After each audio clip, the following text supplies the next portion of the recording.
Hi, my name is Kim, and in this tutorial I'm going to show you how I did the lettering on the Live Simply quilt. You'll want to start by spray starching your fabric very well. Then lay the background fabric over the lettering, take a chalk pencil or fabric marker, and trace the letters onto your background fabric. Now it's time to cut the wool. You will need a thick, well-felted wool so that the edges don't unravel. I really like this black wool by Moda.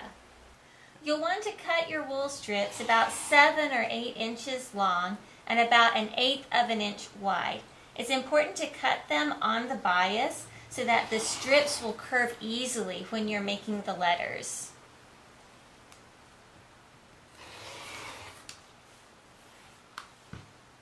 Now that I have plenty of strips cut, we'll glue baste them to the background fabric.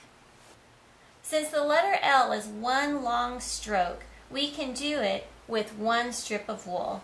Start by placing little dots of glue about 1/4 of an inch apart along the mark line. I really like using this Roxanne's Glue Baste It because it has a great fine tip nozzle.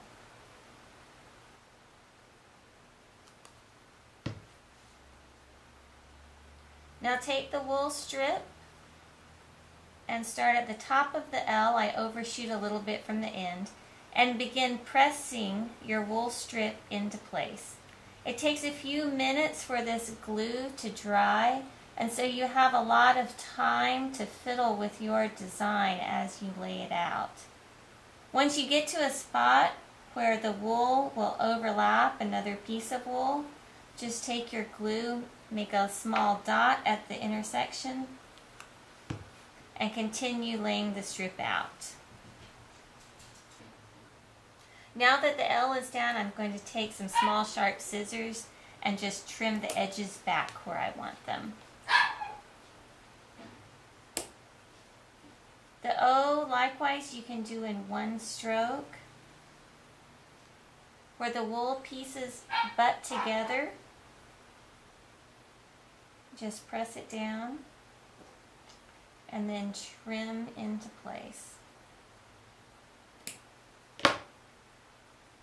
For some of the curves, you might need a little extra pressure to hold the wool down until the glue gets tacky enough to hold the wool shape on its own. And you would continue around the V and the E, making little strokes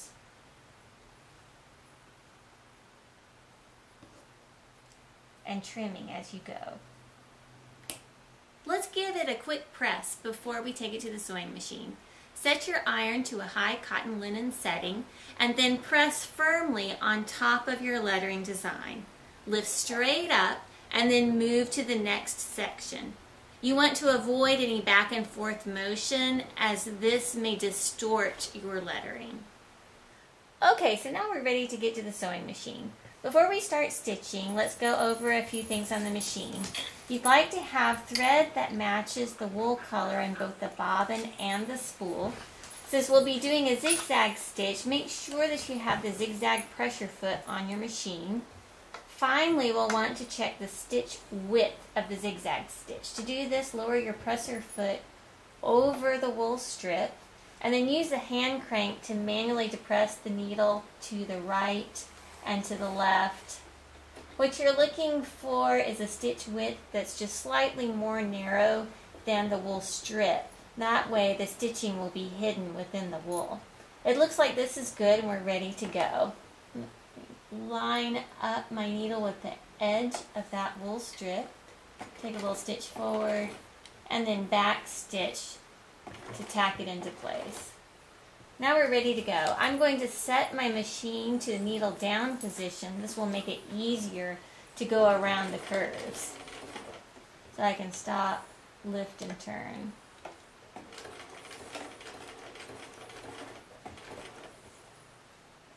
And keep going. No bow.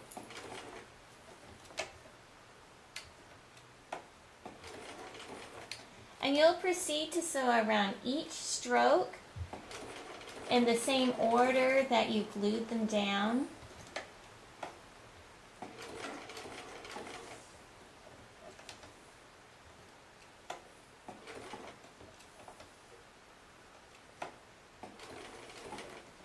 And this is much faster without a dog in your lap.